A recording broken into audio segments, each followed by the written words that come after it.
जीत रहे हैं कराची किंग्स भी, वो भी लाहौर कलंदर के अपने होम ग्राउंड में। बारिश भी हुई, सब कुछ हुआ, लेकिन लाहौर नहीं बचा सका इस शिकस्त को। और 18 पे 48 और शाहीन शाह अफरीदी और हारिस रऊफ, ये कुछ सुना सुना सा लग रहा है बॉस। 18 पे 48 याद आ रहा है आपको वर्ल्ड कप और ये वो वाला का, तो तारीफ में अपने आपको दोहराया। लेकिन इस बार पाकिस्तान इंडिया नहीं था, ये तकरीबन पाकिस्तान इंडिया ही हो जाता है। लाहौर से कराची। सैयद हैदर हमारे साथ मौजूद है। हैदर भाई, गुड वे। अच्छा हैदर भाई, अस्सलाम वालेकुम, गुड मॉर्निंग भाई। मैं खुश हूं कि फाइनली पीएसएल में अच्छे मुकाबले देखने को मिल रहे हैं। उससे पहले जब क्वेटा ने हराया बिल्कुल आखिरी लम्हात में, और बहुत ही ज़बरदस्त किस्म का वो मैच था इस्लामाबाद के अगेंस्ट हसन नवाज ने, और कल दोबारा से एक बहुत ही ज़बरदस्त मैच हुआ। फैंस के लिए एक डिलाइट है क्लोज एनकाउंटर्स। एब्सोल्युटली, कल का मैच बहुत ही ज़बरदस्त था और मैं समझता हूँ इस सीज़न में जो 2-3 मैच हुए उनमें से एक मैच था जिसे आप कह सकते हैं कि बड़ी अच्छी क्रिकेट देखने को मिली।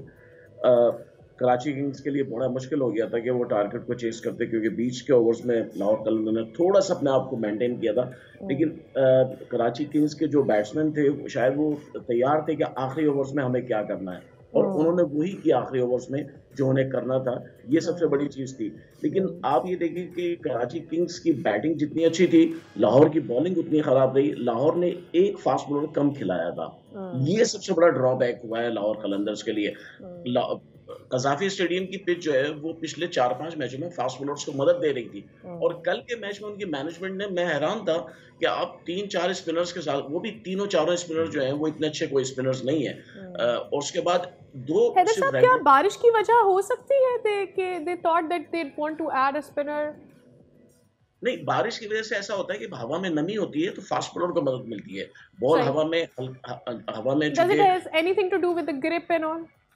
नहीं, ग्रिप के साथ भी मसला होता है, क्योंकि स्पिनर्स को ग्रिप का ही सारा काम है। स्पिनर्स का सारा काम ग्रिप का है। वहां पे बॉल अगर गीला हो जाए तो ना वो बॉल टर्न लेता है, ना ब्रेक लेता है, ना उंगलियों में सही तरह आता है।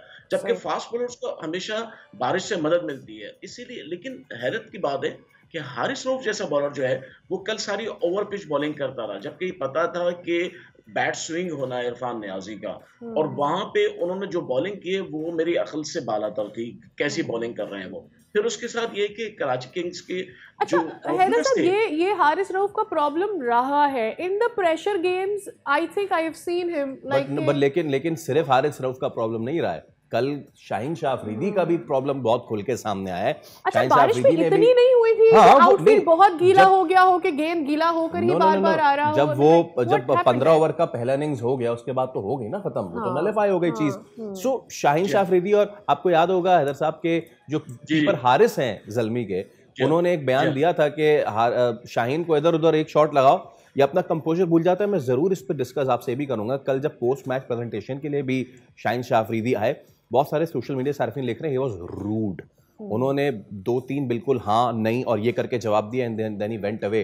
सो टेम्परामेंट का इशू है शायद, अच्छे लूजर नहीं है शाहीन शाह अफरीदी। बिल्कुल टेम्परामेंट का इशू है, आज से नहीं है, बल्कि ये पिछले 2-3-4 साल से है। जब से उनको कप्तानी से हटाया गया है वो बहुत ज्यादा ही रूड हो गए हैं। जब उनको पाकिस्तान की कप्तानी से 2-3 मैचों के बाद हटा दिया गया था। लेकिन बात यह है कि ऐसे प्लेयर जब आप कहीं भी खेलते हैं तो आपको ऐसे प्लेयर सोचना पड़ता है, आप कप्तानी और सब चीजें भूल के करना पड़ता है। और शाहीन शाह अफरीदी के लिए ये बात सिर्फ हारिस ने नहीं, बल्कि हमारे जितने एक्सपर्ट्स हैं पाकिस्तान के और इंटरनेशनल, वो सब ये बात करते हैं कि शाहीन को अकॉर्डिंग टू सिचुएशन बॉलिंग करना नहीं आती है। उनके पास स्विंग भी है, सब कुछ है, लेकिन जहां पे ओवर पिच नहीं करनी है वहां वो ओवर पिच करते हैं। कल उन्होंने शॉर्ट पिच किए ऑफ स्टंप से बाहर, जो बड़ी आसानी के साथ स्क्वायर पे उन्होंने छक्के मारे कराची किंग्स के बैट्समैनों ने। तो यहाँ पे बॉलर्स को अकॉर्डिंग टू सिचुएशन बॉलिंग करनी पड़ती है। जैसे आप देखें इस वक्त अकॉर्डिंग टू सिचुएशन सबसे अच्छे क्वेटा के बॉलर्स हैं। वसीम जूनियर बॉलिंग कर रहे हैं, खुर्रम शहजाद बॉलिंग कर रहे हैं, बिल्कुल अकॉर्डिंग टू सिचुएशन बॉलिंग करते हैं कि कहाँ पे हमें जो है ओवर पिच करनी है, कहाँ शॉर्ट पिच करनी है, कहाँ पे बैट्समैन को वैरायटी देनी है, थोड़ा सा स्पीड में वेरिएशन लानी है। तो ये चीजें जो है मुझे नहीं पता शाहीन क्यों नहीं सीख सके। लेकिन इन द एंड आप ये देखें कराची ने बड़ा अच्छा मुकाबला किया है। और कमेंट्री में आमिर सोहेल साहब ने 2 दिन पहले ये दावा किया था कि लाहौर कराची को चारों खाने चित कर देगा, लेकिन कल कराची ने लाहौर को चारों अच्छा, कल कराची की जो बिल्कुल एंड पर आकर बल्लेबाजी हुई, अपना सवाल जवाब कंटिन्यू कीजिएगा, ये भी बता दीजिएगा कि कल एंड में आके जो कराची की जानिब से बल्लेबाजी हुई उस पर भी आपका कमेंट चाहती हूँ। बिकॉज जब 7 क्रीज पर मौजूद थे, दोनों जानिब सब देख रहे थे, यंग बैटर्स मौजूद थे, we were talking at that point of time कि ये आज क्या मैच फिनिश कर सकेंगे या 7 वहां तक मैच ले जाएंगे कम से कम, कि जहां से लगे कि कराची के हाथ में मैच आ गया।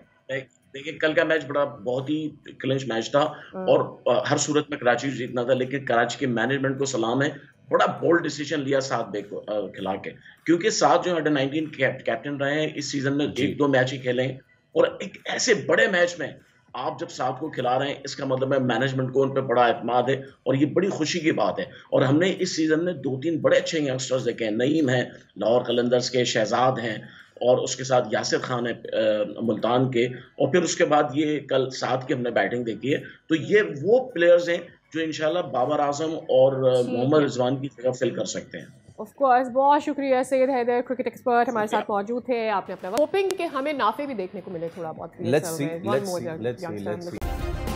सब्सक्राइब करें और बेल दबाएं ताकि कोई खबर रह न जाए।